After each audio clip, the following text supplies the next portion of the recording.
Voici Marc Boilard.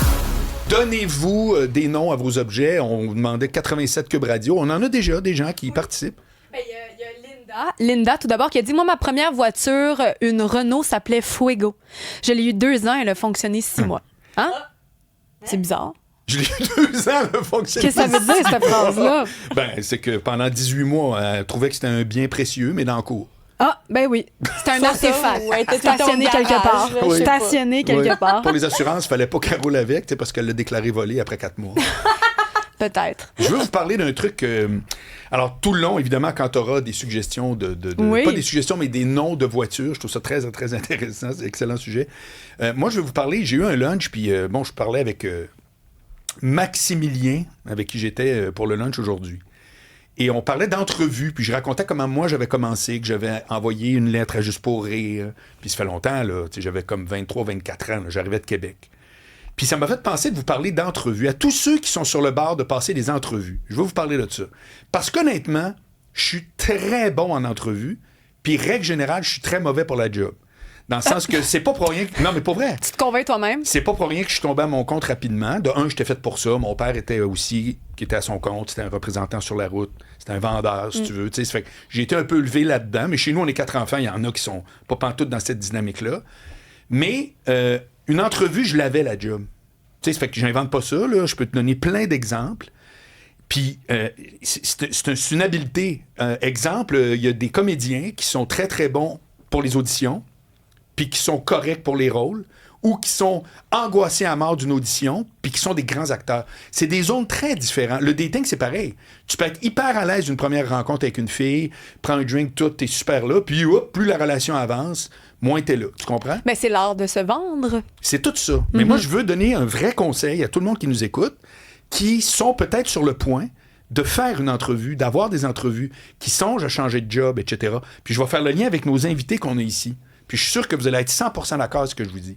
Que ce soit avec moi ou avec d'autres. Vous travaillez avec d'autres. Tu travailles avec Benoît, tu travailles avec d'autres. Vous avez remarqué exactement ce que je vais vous dire.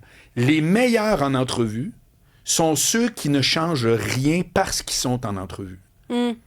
Tous ceux qui arrivent ici avec le droit, comprends-tu? Ils ont le dos droit. Alors là, il fait attention, je fais de la radio. C'est tout zéro. Puis tous ceux qui arrivent ici puis qu'on se dit, cette personne-là est peut-être pas habituée de faire des entrevues, mais elle est littéralement, je sais que ça fait taquer à mort, mais le vrai mot, c'est la personne, gars, fille, jeune, vieux, peu importe, est restée elle-même. C'est-à-dire qu'elle fait pas attention de perler, puis elle n'est pas en train de se demander de quoi j'ai de l'air, puis telle affaire. Tout ça, je vous le dis, arrêtez immédiatement. Et c'est la même affaire en entrevue. Quand vous faites une entrevue pour une job, parce que qui va à la radio, il n'y a pas tant de monde, mais quand vous faites une entrevue pour une job, je vous le jure, je vous le dis, je l'ai vu, j'ai 60 ans, j'en ai vu des affaires. Tous ceux qui ont la job, c'est pas tout le temps ceux qui ont le meilleur CV. Ça, c'est réglé déjà. Vous l'avez envoyé, votre CV. On vous a convoqué en entrevue. On veut savoir si vous êtes quelqu'un avec qui il va y avoir de la convivialité. Allez-vous fitter avec l'équipe, etc. Arrêtez de faire... Là, je suis en entrevue. Il faudrait vraiment que je perde demain. Puis telle affaire, c'est loser à mort. Puis c'est pas un reproche. C'est pas tout le monde qui est à l'aise. Comprends-tu? On est tous à l'aise à quelque part, puis pas à l'aise dans d'autres. Mais ça m'a sauté d'en face. Je voulais absolument vous en parler. Parce que quand vous êtes juste vous-même de façon conviviale, il y a un signal, on appelle ça le sous-texte. C'est-à-dire que dans tout ce qu'on dit, incluant ce que moi je dis actuellement, il y a les mots que j'emploie, mais les gens qui m'écoutent, là sont en train de dire « Hey, c'est vrai, j'avais déjà fait ça. » Ou d'autres vont dire « Non, moi je suis pas d'accord. » Il y a un sous-texte à tout ce qu'on dit. On ne sait pas qu'est-ce que les gens pognent, mais le sous-texte de quelqu'un qui reste 100% authentique, c'est le mot « authentique ». Ça se transmet, ça, à la personne, même si c'est pas réfléchi. Et ça donne tout de suite l'idée à l'employeur de se dire cette personne-là, j'ai envie de travailler avec elle exact. Ou non. C'est ça le but. L'entrevue, c'est pas le CV, mêlez pas les deux. C'est normal que votre CV il soit droit et qu'il n'y ait pas de faute. C'est normal. Comprends-tu? Tu m'entends pas dire faites un CV créé à main avec des dessins. Non, tu fais un CV comme du monde. Tu fais ta lettre de présentation, tu essaies de... Mais quand tu arrives en entrevue, c'est pas ça qu'on vérifie. Ça fait qu'il faut qu'il y ait un contact. Puis ce contact-là, il se fait pas si vous êtes... Écoute, il y a un mot que j'adore qui vient pas de moi. C'était un de mes chums qui parlait de je nommerai pas qui, puis qui disait ce gars-là est toujours en représentation. Mais tu vois, il l'avait décelé. Il avait décelé qu'il est tout le temps en train de me vendre de quoi. Personne n'aime ça. Je comprends que les gens sont sensibles à ça puis qu'ils veulent bien paraître. C'est pas un reproche que je fais, c'est un truc que je vous donne. Mais j'y crois à côté. Moi, ce que j'allais dire, c'est que récemment, on a vu qu'il y avait des gens qui utilisaient de plus en plus l'intelligence artificielle pour produire des CV. Oui. Produire des lettres de Tu sais que c'est motivation. une intelligence artificielle qui lit l'autre, hein, en passant. Ah, ben- Non, c'est pas des blagues. Ben non, tu disais qu'ils trient les demandes. Oui, qui a été fait faite par une intelligence artificielle. Oui, mais peut-être. On Puis est même, où, là? même si à la fin, par exemple, la deuxième intelligence artificielle, celle du patron, fait un résumé de ce qui a été approuvé et le donne après ça au vrai patron qui après ça va appeler les gens, Oui. ça reste que une fois qu'il sait que c'est potentiellement pas écrit par l'humain, C'est zéro, il là. ne reste que ta personnalité. Exact. C'est sûr, il faut que tu te prépares, faut que tu anticipes des questions, faut que tu anticipes un peu des réponses, je crois, qui te mettent en valeur. Si tu n'as pas l'air de savoir de quoi tu parles, Bien sûr. ça, faut que ce soit préparé. Est-ce Mais que j'ai eu l'air de l'authenticité, parler de je suis d'accord. contenu? Non, J'ai je pas parlais parlé de contenu. Exact. d'authenticité, c'est sûr. Point barre. C'est sûr Mais que ça c'est vient d'où, arrivé. ça? Pourquoi tu parles de ça? Ben, le lunch que j'ai eu, où est-ce que le Max en question avec qui je parlais, il se demandait par quel bout.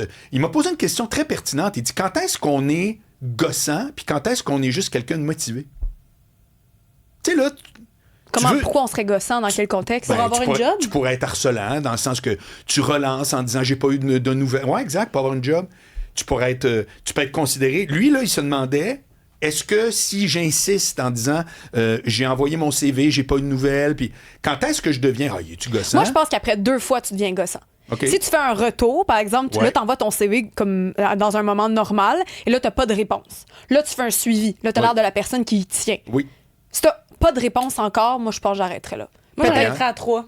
OK. Trois, Non, 3 mais- relances? Ben, en tout, là, la première fois, t'envoies ton CV. La deuxième fois, tu fais un suivi, comme tu dis. Mais la troisième fois, je pense que c'est ça qui montre encore plus à quel point t'es motivé. En même Dépenser 3, je trouve que c'est un peu intense. OK. Ça, c'est sûr. Mais, non, mais Mais c'est ça très- dépend, ça dépend sur C'est quelle sûr. période de temps. Ouais, ben c'est ça. dépend. Moi, ce que je trouve, c'est que 3, c'est pas un mauvais chiffre, dans la mesure où tu fais, mettons, je l'ai envoyé, une semaine ou 2 plus tard, suivi. Ouais.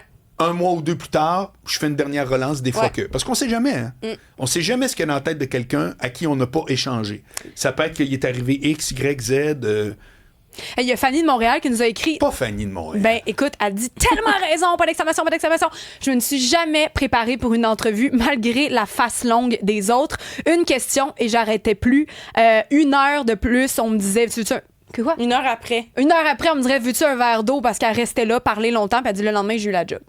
Ah. Donc, pas préparée, elle te donne raison, finalement. Mais en même temps, je reviens au point de se dire à quel point t'es pas préparée non plus pour une entrevue. Ouais, mais ça dépend. On parle Ouais. d'une entrevue pourquoi, là, tu sais. Des entrevues, par exemple, pour un poste ici, là, moi, je m'attends à me faire poser des questions sur l'actualité du jour. Fait que c'est sûr que Ben oui, mais là, je vais faire ouais. des recherches, tu sais, Oui, ou sur le ça- média en Alors, question. tu sais. Moi, je vois pas en quoi être préparé puis authentique, ça va pas ensemble. Ouais, je comprends Moi, je ce que te dis tu veux juste, dire. t'es préparé, mais quand t'arrives, t'es pas en train d'avoir l'air. Oui, bonjour, vous. Alors, bah. en première page du Journal de Montréal. Ben, je continue. exactement. Tu sais quoi? Puis il y en a qui font ça à tout âge. Je trouve que ça fait junior. Je trouve pas que ça fait. Je suis à l'aise, j'ai le goût, je suis motivé. Puis avec moi, je veux te rappeler une affaire, super important. Quand vous êtes en entrevue, ce qui est testé, c'est est-ce que la personne va fitter avec nous autres?